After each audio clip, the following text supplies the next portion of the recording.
الحمد لله رب العالمين، والصلاة والسلام على رسوله وخاتم النبيين وعلى آله الطيبين وأصحابه الطاهرين والمؤمنين والمسلمين كلهم أجمعين. أما بعد، فقد قال الله تبارك وتعالى في القرآن الكريم والفرقان المجيد: أعوذ بالله من الشيطان الرجيم، بسم الله الرحمن الرحيم. في قلوبهم مرض فزادهم الله مرضا ولهم عذاب أليم بما كانوا يكذبون. صدق الله العلي العظيم. وقال نبينا وحبيبنا وشفيعنا صلى الله عليه وسلم: إياكم والحسد فإن الحسد يأكل الحسنات كما تأكل النار والحطب أو كما قال عليه الصلاة والسلام. புகழனைத்தும் ஏக வல்லோனாகி அல்லாஹ் ஜல்ல ஷானுஹு தஆலா ஒருவனுக்கே உரித்தாகட்டுமாக. சாந்தியும் சமாதானமும் கண்மணி நாயகம் ரசூலுல்லாஹி ஸல்லல்லாஹு அலைஹி வஸல்லம் அவர்கள் மீதும், அவர்களுடைய அடிச்சுவட்டை அப்படியே பின்பற்றி வாழ்ந்த சத்திய சஹாபாக்கள் மீதும், தாபீன்கள், தபா தாபீன்கள், நாதாக்கள், சுஹதாக்கள், குறிப்பாக இந்த ஜும்மாவிற்கு வருகை தந்திருக்கிற நம் அனைவர்களின் மீதும் அல்லாஹினுடைய அன்பும் அருளும் என்றென்றும் நீண்டு நிலவட்டுமாக. ஆமீன். கண்ணியத்திற்குரிய அல்லாஹ் நல்லடியார்களே, கடந்த வாரம் சுத்தத்தை குறித்தும், அந்த சுத்தங்கள் இரண்டு வகையாக இருக்கிறது, அதிலே ஒரு வகையான புற சுத்தத்தை குறித்து தெளிவான முறையிலே பேசப்பட்டது. சுத்தத்திலே இரண்டாவது வகையான மிக முக்கியமான ஒரு சுத்தம் இருக்கிறது, அதுதான் அகச்சுத்தம் என்பதாக சொல்வார்கள். அகச்சுத்தம் என்றால் என்ன? உள்ளத்தை சுத்தப்படுத்துவது என்றால் என்ன? எப்படி வெளிரங்கத்திலே ஒரு இடத்திலே ஒரு அசுத்தங்கள் பட்டு விட்டால் அந்த இடத்தை உடனடியாக ஏதாவது தண்ணீரை வைத்தோ அல்லது வேறு ஏதாவது பொருளை வைத்தோ சுத்தப்படுத்தி விடுகிறோம். உடம்பிலே ஏதாவது அசுத்தங்கள் பட்டு விட்டால் அந்த உடம்பிலே உடனே அந்த அசுத்தத்தை எப்படியாவது நீக்கி விடுகிறோம். அதே போல ஆடையில் அசுத்தங்கள் பட்டு விட்டால் ஒன்று அந்த ஆடையை தூக்கி எறிந்து விடுகிறோம், அல்லது அந்த ஆடையை எப்படி சுத்தப்படுத்த வேண்டும், எப்படி சுத்தப்படுத்தினால் அது சுத்தமாகும் என்கிற விஷயத்தை எல்லாம் நாம் செய்து கொண்டிருக்கிறோம். அருமையானவர்களே, அதே போலதான் உள்ளத்தையும் அசுத்தங்கள் சில விஷயங்கள் பட்டு விடுகிறது. உள்ளத்திலே சில அசுத்தங்கள் ஏற்பட்டு விடுகிறது, உள்ளத்திலே சில நோய்கள் ஏற்பட்டு விடுகிறது. அல்லாஹ் திருமறையிலே சொல்லுகிறான், ஃபீ குலூபிஹிம் மரதுன், அவர்களுடைய உள்ளத்திலே ஒரு நோய் இருக்கிறது என்பதாக.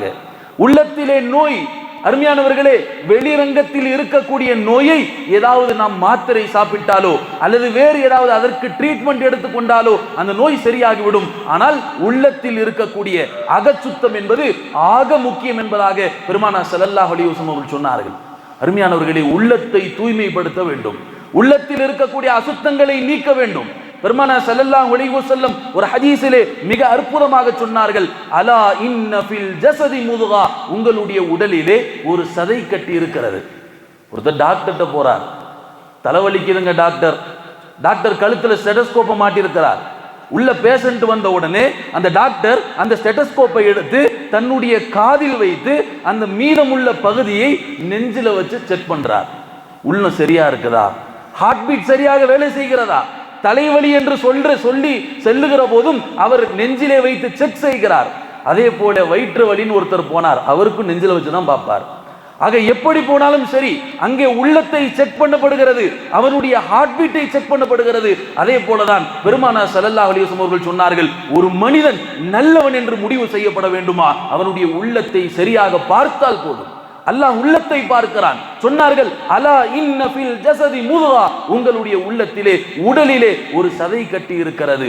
சொன்னார்கள், வ இதா ஸலுஹத் ஸலுஹ ஜஸதுல் குல்லு, ஒரு மனிதனுடைய அந்த உள்ளம் சரியாகிவிட்டால் உடல் உள்ள அத்தனையும் சரியாகிவிடும். உள்ளம் தூய்மையாகிவிட்டால் உடல் உறுப்புகள் தூய்மையாக இருக்கும். வஇதா ஃபஸதத் ஃபஸதல் ஜஸது குல்லு, ஒரு மனிதனுடைய உடல் உறுப்புகள், உடல் உள்ளம் அசுத்தமாகிவிட்டால் அவனுடைய உடல் அனைத்தும் அசுத்தமாகிவிடும் என்பதாக பெருமானார் ஸல்லல்லாஹு அலைஹி வஸல்லம் அவர்கள் சொல்லிவிட்டு சொன்னார்கள், அறிந்து கொள்ளுங்கள், வஹியல் கல்ப், அதுதான் உள்ளம் என்பதாக சொன்னார். அதுதான் உள்ளம் என்பதாக சொன்னார்கள். அருமையானவர்களே, உள்ளம், உள்ளத்தில் இருக்கக்கூடிய அசுத்தங்கள் எப்படி வெளிரங்கத்தில் உள்ள அசுத்தங்களை நீக்கி விடுகிறோமோ அதே போல உள்ளத்தில் இருக்கக்கூடிய அசுத்தங்களையும் நாம் நீக்கியாக வேண்டும். பெருமானார் ஸல்லல்லாஹு அலைஹி வஸல்லம் அவர்கள் இன்னொரு ஹதீஸிலே மிக அற்புதமாக சொன்னார்கள், ஒரு மனிதன் ஒரு பாவம் செய்து விடுகிறான், அந்த பாவத்தின் காரணமாக உள்ளத்திலே ஒரு கரும்புள்ளி ஏற்படுகிறது. இன்னொரு பாவம் செய்கிறான், இன்னொரு கரும்புள்ளி ஏற்படுகிறது. இன்னொரு பாவம், இப்படி பாவத்திற்கு மேல் பாவம், தௌபாவே இல்லாத ஒரு வாழ்க்கையை மனிதன் அமைத்துக் கொண்டால் என்ன ஆகிவிடுகிறது, உள்ளம் இருண்டு போய் விடுகிறது. அவனுடைய காதுகளிலே எந்த நலவான விஷயங்களும் அது ஏற்றுக்கொள்ளப்படுவதில்லை. அல்லாஹ் அவனுடைய உள்ளத்திற்கு திரையிட்டு விடுகிறான் என்பதாக சொன்னான். அல்லாஹ் குர்ஆனிலே இன்னொரு ஆயத்திலே சொல்லி காட்டுவான், ஹதமல்லாஹு அலா குலூபிஹிம், அவனுடைய உள்ளத்தின் மீது திரை போடப்பட்டது, முத்திரையிடப்பட்டது என்பதாக அல்லாஹ் சொல்லி காட்டுகிறான். அருமையானவர்களே, உள்ளம் தூய்மையாக இருக்க வேண்டும். உள்ளம் தூய்மையாக இருக்க வேண்டும். உள்ளத்திலே ஏற்படக்கூடிய நோய்கள் என்ன? என்னங்க ஹஸரத் நோய்ங்கிறீங்க? உள்ளத்துல என்ன நோய்? உள்ளத்துல என்ன நோய் சொல்லுகிறார்கள் உலமாக்கள்? ஒரு மனிதனுக்கு உள்ளத்தில் ஏற்படக்கூடிய முதலாவது நோய் பொறாமை என்கிற நோய் என்பதாக சொன்னார்கள். பெருமை என்கிற நோய் என்பதாக சொன்னார்கள். அடுத்தவனை தவறாக நினைத்தல் என்கிற நோய் என்பதாக சொன்னார்கள். புறம் பேசுவது என்கிற நோய் என்பதாக சொன்னார்கள். வஞ்சகம், இது உள்ளத்தில் ஏற்படக்கூடிய நோய் என்பதாக சொன்னார்கள். அருமையானவர்களே, இந்த நோய்களை உள்ளத்தில் இருந்து உடனடியாக சரி செய்தாக வேண்டும். யாருடைய உள்ளத்திலாவது இந்த நோய்கள் இருக்குமானால் அல்லாஹ் சொல்லி காட்டுகிறான், லஹும் அதாபுன் அலீம், அவர்களுக்கு மிக கொடிய வேதனை நரகத்திலே இருக்கிறது என்பதாக. உள்ளத்துல பார்க்க வேண்டும், இந்த நோய்கள் எல்லாம் என்னுடைய உள்ளத்தில் இருக்கிறதா? பொறாமை என்கிற நோய், பெருமை என்கிற நோய், அடுத்தவனை தவறாக நினைத்தல் என்கிற நோய், புறம் பேசக்கூடிய நோய், வஞ்சகம், ஒரு மனிதன் மீது தேவையில்லாத ஒரு வஞ்சகத்தை வைத்துக் கொண்டு அவனை எப்படியாவது பழி வாங்க வேண்டும் என்கிற எண்ணம் எல்லாம், இதெல்லாம் என்னுடைய உள்ளத்திலே இருக்கிறதா என்று நாம் பார்த்து கொள்ள வேண்டும். என்னை நானே பரிசோதித்து பார்க்க வேண்டும் என்றாக சொன்னார்கள். அருமையானவர்களே, பொறாமை குறித்து பெருமானார் ஸல்லல்லாஹு அலைஹி வஸல்லம் அவர்கள் மிக அற்புதமாக சொன்னார்கள், ஈயாக்கும் வல் ஹஸத், உங்களை பொறாமையை கொண்டு நான் எச்சரிக்கிறேன் என்பதாக சொன்னார்கள். மிகப்பெரிய ஒரு பாவம் பொறாமை என்பது சாதாரணமாக ஒரு விஷயமாக தெரிகிறது. ஆனால் இந்த பொறாமை பெருமானார் ஸல்லல்லாஹு அலைஹி வஸல்லம் அவர்கள் சொன்னார்கள், யகுலுல் ஹஸனாத், அத்தனை நல்ல விஷயங்களும் அழித்து விடுகிறது. எல்லா நல்ல விஷயங்களும் வாஷ் அவுட். பொறாமை சாதாரண ஒரு விஷயம், ஆனால் அத்தனை நல்ல விஷயங்களும் அழித்து விடுகிறது. நல்ல விஷயங்களை அழித்து விடுகிறது என்று சொல்லுகிற போது உலமாக்கள் கிதாபுகளிலே 2 கருத்துக்கள் எழுதுகிறார்கள். முதலாவது சொன்னார்கள், ஒரு மனிதன் காலம் முழுக்க நல்ல விஷயங்களை செய்து நல்ல பட்டங்கள் எடுத்திருப்பான், நல்ல மனுஷங்க இவரு அப்படிங்கிற ஒரு விஷயம். ஆனால் பொறாமையின் காரணமாக சில நேரங்களிலே கோபப்பட்டு ஒரு இழிவான செயலை செய்து விடுகிற போது அந்த நல்ல விஷயங்கள் எல்லாம், அவன் எடுத்த நல்ல பெயர்கள் எல்லாம் போய் அவன் மீது தவறான ஒரு விஷயம் உண்டாகி விடுகிறது, இழிவானவன் என்கிற பெயர் உண்டாகி விடுகிறது. அதுதான் யகுலுல் ஹஸனாத், நல்ல விஷயங்களை அழித்து விடுகிறது என்பதாக சொன்னார். மேலும் சொன்னார்கள், மனிதன் செய்யக்கூடிய அத்தனை நல்ல விஷயங்களையும் இந்த பொறாமை என்கிற ஒரு விஷயம், பொறாமை என்கிற உள்ளத்தில் ஏற்படக்கூடிய இந்த நோய், இது மனிதனுடைய அத்தனை நல்ல காரியங்களையும் அழித்து விடுகிறது.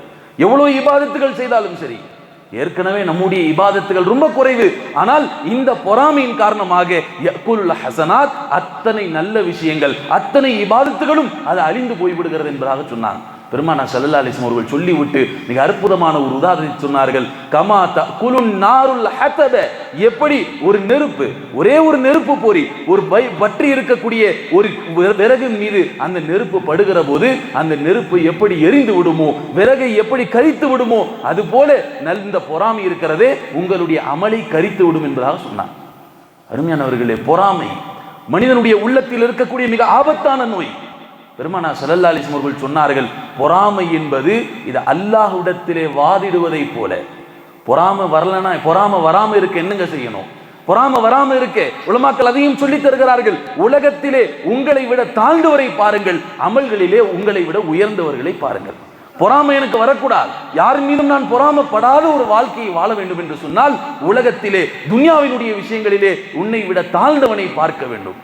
துன்யாவினுடைய விஷயங்களிலே உன்னை விட தாழ்ந்தவனை பார்க்க வேண்டும், அமல்களுடைய விஷயங்களிலே உன்னை விட உயர்ந்தவனை பார்க்க வேண்டும் என்பதாக சொன்னார். சஹாபாக்களுடைய பார்வை இதுதாங்க. சஹாபாக்களுடைய பார்வை இதுதான். சஹாபாக்கள் இன்னொரு சஹாபியை பார்ப்பார்கள், அந்த சஹாபியிடத்தில் என்ன அமல் இருக்கிறது, பெருமானார் சொர்க்கவாதி என்று சொல்லிவிட்டார்களே என்ன அமல்கள் இருக்கிறது என்பதாக ஆராய்வார்கள். இதுதான் சஹாபாக்களுடைய தன்மையாக இருக்கிறது. சஹாபாக்கள் உலகத்தை பார்க்க மாட்டார்கள். அவனிடத்தில் இத்தனை வீடு இருக்கிறது, அவனிடத்தில் கார் இருக்கிறது, அதை நானும் அடைய வேண்டும். துன்யாவினுடைய விஷயங்களிலே சஹாபாக்கள் அவனை விட தாழ்ந்தவர்களை பார்ப்பார்கள் என்பதாக சொன்னார். அருமையானவர்களை, தாழ்ந்தவர்களை பார்க்க வேண்டும். உயர்ந்தவர்களை பார்க்கிற போது பொறாமை ஏற்படுகிறது. பரவாயில்ல, ஒரு வீட்டை வச்சிருக்கிறான், மார்க்கத்தில் அனுமதியாக்கப்பட்ட சில ஆசைகள் இருக்கிறது. ஒருத்தனை பார்த்து இது மாதிரி ஆகணும் என்று ஆசைப்படுவது தவறல்ல, ஆனால் அவனை கீழே இறக்கி விட்டு அவனை நாசமாக்கி விட்டு நான் அந்த இடத்தை அடைய வேண்டும் என்று ஆசைப்படுவது இருக்கிறதே, இதுதான் பொறாமை என்பதாக சொன்னார். அருமையானவர்களே, உலமாக்கள் பெருமானார் ஸல்லல்லாஹு அலைஹி வஸல்லம் அவர்கள் சொன்னார்கள், பொறாமை என்பது அல்லாஹ்வோடு வாதிடக்கூடிய ஒன்று என்பதாக சொன்னார். எப்படிங்க அல்லாஹ்வோடு வாதிடுறது? பெருமானார் ஸல்லல்லாஹு அலைஹி வஸல்லம் அவர்கள் சொன்னார்கள், நீ ஏன் பொறாமைப்படுகிற? பொறாமைப்படுவதற்கான காரணம் என்ன? அல்லாஹ் அவனுக்கு அதை கொடுத்திருக்கிறான், அல்லாஹ் அவனுக்கு வீட்டை கொடுத்திருக்கிறான், அல்லாஹ் நல்ல மனைவியை கொடுத்திருக்கிறான், அல்லாஹ் காரை கொடுத்திருக்கிறான், சொத்து செல்வங்களை கொடுத்திருக்கிறான். அல்லாஹ் எனக்கு கொடுக்கலையேன்னு சொல்லி நீ அல்லாஹ்விடத்திலே வாதிடுவதை போல, அல்லாஹ்விடத்திலே கேட்பதை போல அல்லாஹ்விடத்திலே கேட்கிறாய், நீ பொறாமைப்படுகிறாய். அந்த மனிதனை பார்த்து யாருக்கு அல்லாஹ் அந்த நியாமத்துகளை கொடுத்தானோ அல்லாஹ் எனக்கு கொடுக்கவில்லை என்று அல்லாஹ்விடத்திலே வாதிடுகிறாய் என்பதாக ஹஜ்ரத் பெருமானார் ஸல்லல்லாஹு அலைஹி வஸல்லம் சொல்லி காட்டினார்கள். அருமையானவர்களே, பொறாமை என்கிற உள்ளத்தில் ஏற்படக்கூடிய நோய் இது மிக ஆபத்தான நோய். எந்த அளவுக்கு என்று சொன்னால் அல்லாஹ் குர்ஆனிலே சொல்லி காட்டுகிறான், இந்த பொறாமையை விட்டும் நீங்கள் பாதுகாப்பு தேடுங்கள். ஒமின் ஷர்ரி ஹாசிதின் இதா ஹஸத், பொறாமைப்படக்கூடியவர்களுடைய பொறாமையை விட்டும் நீங்கள் இறைவனிடத்திலே பாதுகாப்பு தேடுங்கள் என்று அல்லாஹ் குர்ஆனிலே ஒரு துஆவை சொல்லி தந்திருக்கிறான் என்று சொன்னால் இந்த பொறாமை எவ்வளவு ஆபத்தானது, இது மனிதனை எவ்வளவு அழிக்கக்கூடியது என்பதாக நாம் சிந்திக்க கடமைப்பட்டிருக்கிறோம். அருமையானவர்களே, உள்ள ஏற்படக்கூடிய முதலாவது நோய் உலமாக்கள் சொன்னார்கள், இந்த உள்ளத்தில் இருக்கக்கூடிய இந்த நோயை நாம் சரி செய்தாக வேண்டும். பொறாமை என்கிற நோயை சரி செய்தாக வேண்டும். நம்முடைய உள்ளத்தை பார்க்க வேண்டும். என்னுடைய உள்ளத்திலே ஏதாவது பொறாமை இருக்கிறதா?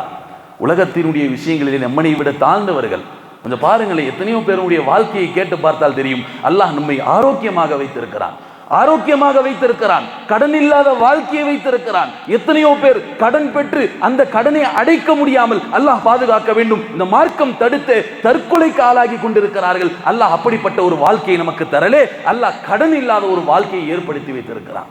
அது மட்டுமல்ல, ஆரோக்கியமான வாழ்க்கை. எத்தனையோ பேர் ஆஸ்பத்திரியிலே தன்னுடைய காலமும் பொருளும் நேரமும் அவர்கள் செலவழித்துக் கொண்டிருக்கிறார்கள் நோய்க்காக வேண்டி. பல நோய்கள், புதிய புதிய நோய்கள். ஆனால் இது எதுவும் இல்லாமல் அல்லாஹ் உலகத்திலே என்னை நிம்மதியாக வைத்திருக்கிறான். ஆக பொறாமை வரக்கூடாது என்று சொன்னால் உலகத்திலே துன்யாவிலே உங்களை விட தாழ்ந்தவர்களை பாருங்கள், உயர்ந்தவர்களை பார்க்காதீர்கள் என்பதாக உலமாக்கள் சொல்லி தந்தார்கள். இந்த பொறாமை என்கிற நோய் உள்ளத்திலிருந்து உடனடியாக சுத்தமாக்க வேண்டும். இல்லை என்று சொன்னால் அல்லாஹ் சொல்லுவது போல லஹும் அதாபுன் அலீம், அவர்களுக்கு மிக கொடிய வேதனை நரகத்திலே இருக்கிறது என்பதாக சொல்லி காட்டினார். அருமையானவர்களே, உள்ளத்தில் ஏற்படக்கூடிய இரண்டாவது நோய் என்ன அப்படின்னு சொன்னா பெருமை என்பதாக சொன்னார்கள். பெருமை என்பதாக சொன்னார்கள். பெருமை, உலகத்திலே ஒரு மனிதன் பதவி என்கிற ஆசையில் அழிந்தவன் தான் காரூன் என்பதாக சொன்னார்கள். பதவியினுடைய ஆசையில் அழிந்தவன் ஃபிரௌன், செல்வத்தினுடைய மமதையில் அழிந்தவன் காரூன் என்பதாக சொல்லி காட்டினான். பதவியினுடைய ஆசையில். அருமையானவர்களே, இந்த ஃபிரௌனும் காரூனும் அழிக்கப்பட்டதனுடைய வரலாறு அல்லாஹ் குர்ஆனிலே சொல்லி காட்டுவதற்கான காரணம் என்ன? முழு உம்மத்திற்கான படிப்பினையும் இருக்கிறது. பெருமை மிக ஆபத்தானது என்பதாக பெருமானார் ஸல்லல்லாஹு அலைஹி வஸல்லம் சொல்லி காட்டினார்கள். ஒரு ஹதீஸ்ல சொன்னாங்க, அல் கிப்ரியா ரிதாயி, அல்லாஹ் தஆலா சொல்லி காட்டுகிறான், பெருமை இருக்கிறதே அது என்னுடைய மேலங்கி என்பதாக சொல்லுகிறான். வல் அஸ்மது இசாரி, என்னுடைய மன்னிக்கக்கூடிய தன்மை, என்னுடைய பெருந்தன்மை இருக்கிறதே அது என்னுடைய கீழங்கி என்பதாக சொல்லி காட்டுகிறான்.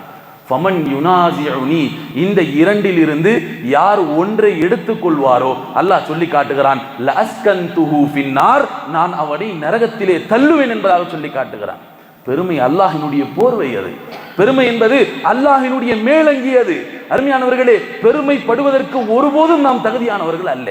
உலகத்திலே என்ன நிலையானதாக இருக்கிறது? நாம் வாழ்ந்து கொண்டிருக்கக்கூடிய இந்த வாழ்க்கை இது நிலையானதா? நாம் அடைந்து கொண்டிருக்கக்கூடிய இந்த பதவி இது நிலையானதா? நம்முடைய மனைவி இது நிலையானதா?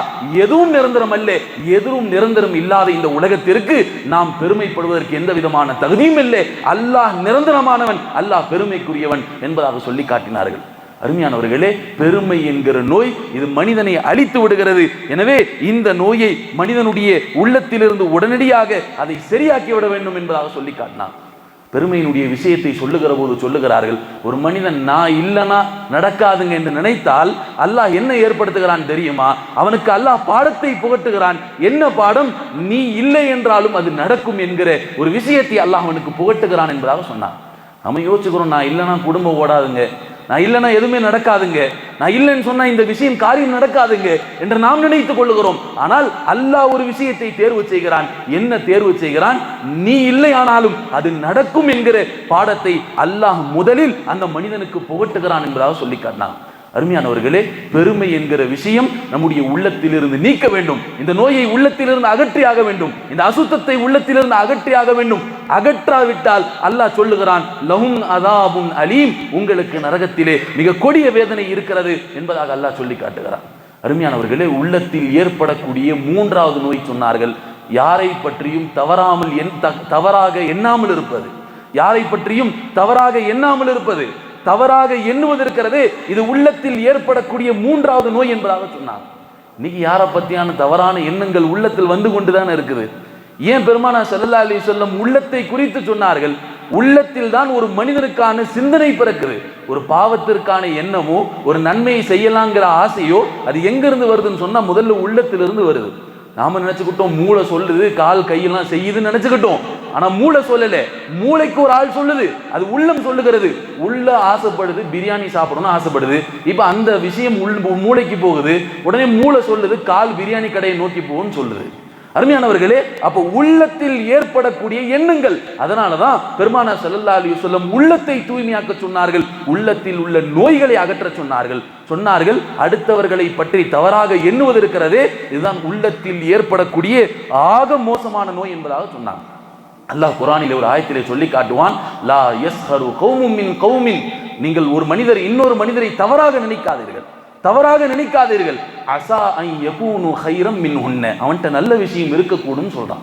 அவன்கிட்ட நல்ல காரியங்கள் இருக்கும், அவன்கிட்ட ஏதாவது ஒரு அமல் இருக்கும், நீ அவனை ஒருபோதும் தவறா நினைக்காதே.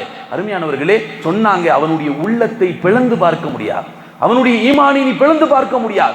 உள்ளத்திலே அவனிடத்திலே என்ன நல்ல காரியங்கள் இருக்கிறது, என்ன நல்ல நற்பண்புகள் இருக்கிறது என்று நீ உள்ளத்தை பிளந்து பார்க்க முடியாது. சொன்னார்கள், அல்லாஹ் தஆலா சொல்லி காட்டுகிறான், நீ ஒரு மனிதனை தவறாக நினைக்காதே. பொதுவாக அல்லாஹ் தஆலாவே மனிதனுடைய விஷயங்களை சொல்லி காட்டுகிறான். மனிதன் எப்படிப்பட்டவன் அல்லாஹ் சொல்லுகிறான், இன்னஹு கான வலூமன் ஜஹூலா, இந்த மனிதன் அநியாயம் செய்யக்கூடியவன். அல்லாஹ் சர்டிபிகேட் கொடுக்கிறான். அல்லாஹ் சொல்லுகிறான், இந்த மனிதன் அநியாயம் செய்யக்கூடியவன். இன்னஹு கான வஈஃபா, இந்த மனிதன் பலகீனமானவன். அல்லாஹ்வே சொன்ன பிறகு நாம் எப்படி அந்த மனிதர்களை தரம் பிரிக்க முடியும்? பிறகு நாம் எப்படி அந்த மனிதர்களை ஜட்ஜ் பண்ண முடியும்? நாம் எப்படி அந்த மனிதர்களை தேர்வு செய்ய முடியும்? இவர் நல்ல மனிதர், இவர் கெட்ட மனிதர் என்று நாம் முடிவு செய்ய முடியாது. இது அல்லாஹ் முடிவு செய்யக்கூடியது ஒன்று. எனவே சொன்னார்கள், யாரும் தவறாக நினைக்காதீர்கள். அல்லாஹ் தஆலா சொல்லி காட்டுகிறான், தவறா நினைக்கக்கூடியவருக்கு என்ன நரகம் இருக்கு தெரியுமா? வயலுன் என்கிற நரகம் அவர்களுக்கு காத்து கொண்டிருக்கிறது. வயலுன் என்கிற நரகம் அல்லாஹ் சொல்லி காட்டுகிறான். வயலுல்லி குல்லி ஹுமஸத்தில் லுமஸா, அல்லாஹ் தஆலா எப்பேற்பட்ட நரகத்தை வைத்திருக்கிறான் என்று சொன்னால், ஒரு மனிதர் இன்னொரு மனிதரை பற்றி தவறாக நினைக்கிறார், ஒரு மனிதர் இன்னொரு மனிதரை பற்றி தவறாக நினைத்து புறம் பேசுகிறார். இவருக்கு அல்லாஹ் வைத்திருக்கக்கூடிய நரகம் அது வயல் என்கிற நரகம் என்பதாக சொல்லி காட்டினார். அருமையானவர்களை, யாரை பற்றியும் தவறாக நினைக்க வேண்டிய அவசியம் இல்லை. என்னிடத்தில் என்ன குறை இருக்கிறது? என்னிடத்தில் பல குறைகள் இருக்கிறது.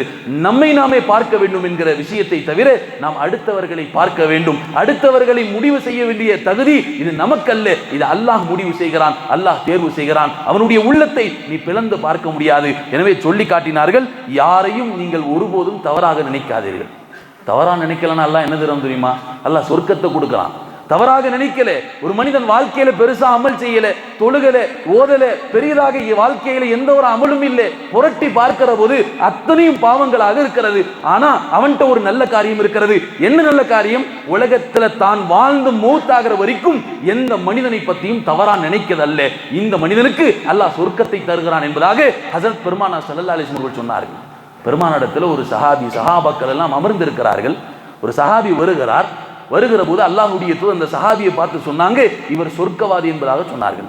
சஹாபாக்களுக்கெல்லாம் ஆச்சரியம், இவர் சொர்க்கவாதி, பெரிய பெரிய சஹாபி அல்ல, அவர் பெரியதாக இபாதத்து செய்யக்கூடிய மனிதரும் அல்ல. அவரை பார்த்து பெருமானார் சொன்னாங்க, இவர் சொர்க்கவாதி என்பதாக. இரண்டாவது நாள் வருகிறார், இரண்டாவது நாளும் சொன்னார்கள், இவர் சொர்க்கவாதி என்பதாக. மூன்றாவது நாள் வருகிறார், மூன்றாவது நாளும் அல்லாஹ்வுடைய தூதர் சொன்னார்கள், இவர் சொர்க்கவாதி என்பதாக. சஹாபாக்களுக்கெல்லாம் மிகப்பெரிய ஆச்சரியம், பெருமானார் ஏன் இவரை சொர்க்கவாதின்னு சொன்னாங்க? இதுதான் சஹாபாக்களுடைய நிலை. என்ன அமல் செய்கிறார்? அப்துல்லாஹ் இப்னு அம்ர் இப்னு ஆஸ் பின்னாடியே போனாங்க, அந்த சஹாபி பின்னாடியே சென்றார்கள். அந்த சஹாபிடத்திலே ஒரு பொய் சொல்லி அப்துல்லாஹ் இப்னு அம்ர் இப்னு ஆஸ் அவர்கள் 3 நாட்கள் தங்குகிறார்கள். என்ன அமல் செய்கிறார் என்பதாக பார்க்கிறார்கள். பெரியதாக எந்த அமலும் இல்லை. நாம் செய்யக்கூடிய அமல், சஹாபாக்கள் என்ன அமல் செய்கிறார்களோ அதே அமல் தான் அவரும் செய்கிறார். கடைசியாக 3வது நாள் அந்த சஹாபிட்ட கேட்டாங்க, பெருமானார் ஸல்லல்லாஹு அலைஹி வஸல்லம் 3 நாட்கள் தொடர்ந்து உங்களை சொர்க்கவாதி என்பதாக சொன்னார்கள், நீங்க என்ன அமல் செய்றீங்க? பெரிதாக அமல் செய்யக்கூடிய ஒன்றையும் நான் பார்க்கலையே, என்ன அமல் செய்கிறீர்கள் என்று கேட்கிற போது அந்த சஹாபி சொன்னாங்க, நான் பேசக்கூடிய இந்த நொடி பொழுது வரைக்கும் என்னுடைய உள்ளத்திலே யாரையும் நான் தவறாக நினைத்ததில்லை என்பதாக அந்த சஹாபி சொல்லி காட்டினாங்க. அருமையானவர்களே, உள்ளத்துல யாரை பத்தியும் தவறாக நினைக்க கூடாது. நினைக்கிற இந்த நோய் பழக்கம் இருந்துச்சுன்னு சொன்னா இதை உடனே அகற்றி ஆக வேண்டும், இதை உடனே சுத்தப்படுத்தி ஆக வேண்டும். ஏன் சுத்தப்படுத்தலே? அல்லாஹ் சொல்லி காட்டுவதை போல லஹும் அதாபுன் அலீம், அவர்களுக்கு நரகத்திலே கொடிய வேதனை இருக்கிறது என்பதாக அல்லாஹ் சொல்லி காட்டுகிறான். அருமையானவர்களே, உள்ளத்தில் ஏற்படக்கூடிய 4வது நோய், ஒருத்தரை பத்தி தவறா நினைச்சிட்டோம்னா என்ன ஆகும் தெரியுமா? வாய் வழியா வந்துடும். தவறா நினைக்கிறார் உள்ளத்துல, எவ்வளவுதான் ஒரு உள்ளத்துல பூட்டி வச்சிருந்தாலும் யாராவது ஒரு ஆள் இவருக்கு சாதகமான ஒரு ஆளை பார்த்துட்டாருன்னு சொன்னா அங்க என்ன நடக்கும்? அவரை பத்தியான தவறான விஷயங்கள் இவருடைய வாயிலிருந்து வந்துவிடும். வாயிலிருந்து வந்துட்டா அது புறமாக மாறிவிடுகிறது. இவருடைய வாயிலிருந்து வந்து விட்டால் அது புறமாக மாறிவிடுகிறது. அருமையானவர்களே, புறம்பு இருக்கிறதே ஆக கொடிய நோய் என்பதாக சொன்னாங்க. சாதாரண ஒரு விஷயமாக தெரியலாம், அடுத்தவனை பற்றி பேசுவது என்பது சாதாரணமாக விஷயமாக தெரியலாம். ஆனால் பெருமானார் ஸல்லல்லாஹு அலைஹி வஸல்லம் சொன்னார்கள், ஒரு செத்த மனிதனுடைய மாமிசத்தை சாப்பிடுவதை போலன்னு சொன்னாங்க. எப்படி ஒரு மனிதன் ஒரு செத்து போன பொருளையே சாப்பிட மாட்டோம், அதிலும் குறிப்பாக மனிதனுடைய மாமிசம், பெருமானார் சொன்னார்கள் செத்த மனிதனுடைய மாமிசத்தை சாப்பிடுவதை போல என்பதாக அல்லாஹ்வுடைய தூதர் சொன்னார்கள். என்று சொன்னால் இந்த புறம் இருக்கிறதே, இது எவ்வளவு ஆக கொடிய நோய். இந்த உள்ளத்தில் இருந்தால் அதை உடனடியாக சுத்தப்படுத்தி ஆக வேண்டும் என்பதாக சொல்லி காட்டினார்கள். அருமையானவர்களே, யாரை பற்றியும் புறம் பேச வேண்டிய அவசியம் அல்ல. ஒருவர் புறம் பேசினால் என்று சொன்னால் இவர் யாரை பற்றி பேசுறாரோ இவருடைய நன்மை அப்படியே அவருக்கு தாரவாக்குறாருன்னு அர்த்தம், இவருடைய நன்மை அப்படியே தூக்கி கொடுக்கிறார் என்பதாக அர்த்தம். இமாம் ஹசன் பஸ்ரி ரஹ்மத்துல்லாஹி அவர்களிடத்தில் ஒரு மனிதர் வந்தார். இமாம் அவர்களே, உங்களை பற்றி நிறைய பேசுறார். சில பேர் பக்கத்தில் இருக்கும்போது நல்ல சந்தோஷமா பேசுவாங்க, ஆனா வெளியே போனா குறை சொல்லுவாங்க. அஜர்த்தே குறை சொல்லக்கூடிய ஆட்கள் இருக்க தான் செய்யறாங்க.